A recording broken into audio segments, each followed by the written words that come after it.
क्या हो अगर कोई कहे कि एक ऐसा छिपा हुआ आर्थिक सिस्टम है जो 150 साल पहले बनाया गया था लेकिन आज भी हमारी जिंदगी के हर पहलू को कंट्रोल करता है।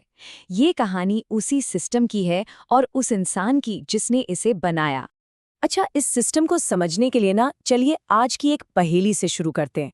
एक ऐसा सवाल जो कंपटीशन के इस पूरे भ्रम की परतें खोलकर रख देगा। कभी सोचा है ऐसा क्यों होता है?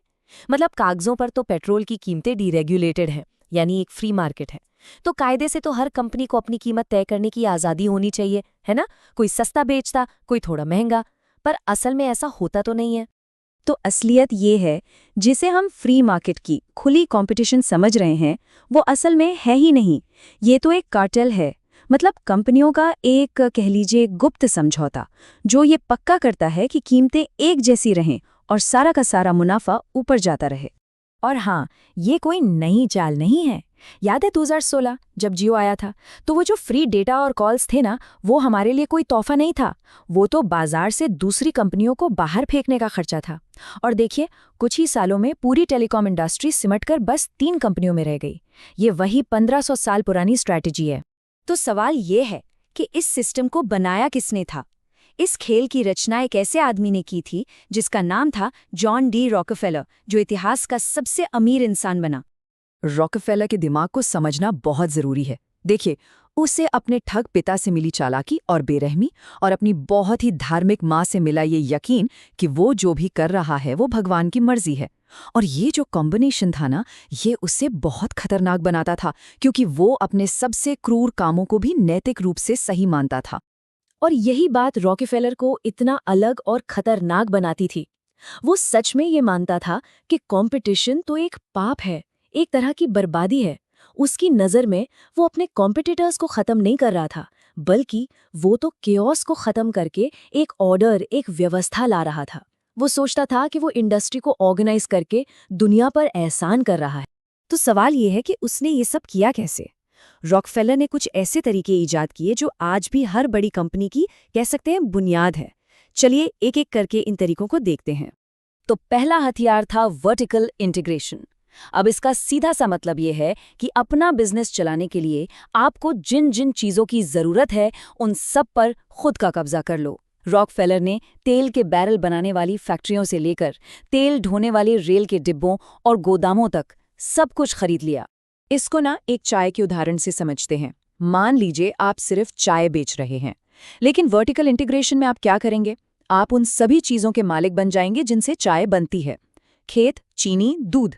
अब क्या हुआ? बीच के सारे लोग हट गए और उनका जो मुनाफा था वो अब आपकी जेब में आ गया। ठीक इसी तरह रॉकफेलर की लागत बाजार में सबसे कम हो गई, जिससे उसे एक ऐसी बढ़त मिली जिसे कोई हरा नहीं सकता था। उसकी रणनीति का दूसरा और शायद सबसे खतरनाक हिस्सा था हॉरिजॉन्टल इंटीग्रेशन। अगर वर्टिकल इंटीग्रेशन सप्लाई चेन पर कब्जा करना है, तो हॉरिजॉन्टल इंटीग्रेशन है अपने हर एक कॉम्पेटिटर को या तो खरीद लो या खत्म कर दो।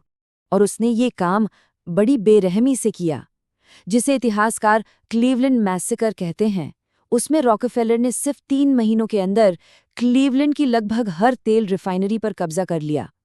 उसका तरीका बहुत सीधा था, या तो अपनी कंपनी मुझे बेच दो, या मैं तेल की कीमतें इतनी गिरा दूंगा कि तुम खुद ही दिवालिया हो जाओगे। और ये तरीका काम कर गया। दशक के आखिर तक स्टैंडर्ड ऑयल का अमेरिका की 90% तेल रिफाइनिंग पर कब्जा हो चुका था। सोचिए जरा, ये कोई बिजनेस नहीं था, ये एक छत्र राज था, एक मोनोपोली। हर 100 में से 90 बैरल तेल रॉकफेलर की कंपनी से निकल रहा था। लेकिन मोनोपोली तो गैर कानूनी थी, तो रॉकफेलर के वकीलों ने एक नया कानूनी दांवपेच निकाला, दी ट्रस्ट। कागजों पर तो दर्जनों अलग अलग कंपनियां दिखती थीं, लेकिन एक ट्रस्ट के जरिए उन सबका असली मालिक सिर्फ एक ही था, रॉकफेलर। और यही आज की होल्डिंग कंपनी का कह लीजिए दादा परदादा है। अब रॉकफेलर तो चला गया, पर उसका बनाया हुआ सिस्टम आज भी जिंदा है और हमारे चारों तरफ काम कर रहा है। चलिए देखते हैं कैसे। जरा स्टैंडर्ड ऑयल का 90% मार्केट शेयर देखिए, और अब गूगल का सर्च मार्केट में 92% का हिस्सा देखिए। पैटर्न देख रहे हैं? बिल्कुल वही है। एक अधिकार यानी मोनोपोली आज भी मौजूद है, बस नाम बदल गए हैं। और ये सिर्फ गूगल की बात नहीं है, रॉकफेलर की पूरी प्लेबुक आज भी धड़ल्ले से इस्तेमाल हो रही है।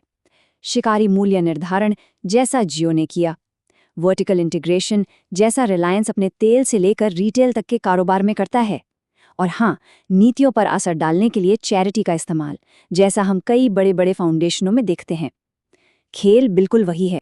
और सबसे बड़ी विडंबना, सबसे बड़ी आयरनी तो ये है कि जब सरकार ने आखिरकार 1911 में स्टैंडर्ड ऑयल को तोड़ा, तो रॉकफेलर पहले से भी ज्यादा अमीर हो गया। पता है क्यों? क्योंकि कंपनी 34 टुकड़ों में बंट गई, लेकिन वो हर एक टुकड़े में हिस्सेदार बना रहा, और उन्हीं टुकड़ों में से आज की एक्सॉन मोबिल और शेवरॉन जैसी कंपनियां बनी।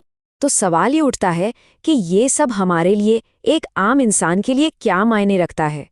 ये सिस्टम हर दिन हमारे बटुए और हमारी पसंद को कैसे कंट्रोल करता है?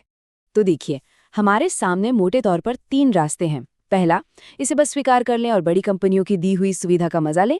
दूसरा रास्ता, छोटे व्यवसायों का साथ देकर और बेहतर नियमों के लिए लड़कर इसका मुकाबला करें, जो कि एक बहुत लंबी और थका देने वाली लड़ाई है। और फिर आता है तीसरा रास्ता, जो शायद सबसे अलग है। तीसरा रास्ता है कि खेल के नियमों को समझो और उन्हें अपने फायदे के लिए इस्तेमाल करो। अगर आप सिस्टम को हरा नहीं सकते, तो उसके एक हिस्से के मालिक बन जाओ। जो कंपनियां बाजार पर राज कर रही हैं, उनके शेयर खरीदकर आप भी उस बहाव का हिस्सा बन सकते हैं जो पैसे को ऊपर की ओर खींचता है। मतलब निचोड़े जाने के बजाय निचोड़ने वालों के मालिक बनिए। तो बात यह है कि इस सिस्टम से बचना लगभग नामुमकिन है, लेकिन आप इसे समझते हैं। अब आप देख सकते हैं कि ये कैसे काम करता है, पैसा कहाँ से आता है और कहाँ जाकर जमा होता है। और ये जानना कि खेल आखिर खेला कैसे जा रहा है, यही तो असली ताकत है, क्योंकि समझ हमेशा शक्ति की पहली सीढ़ी होती है।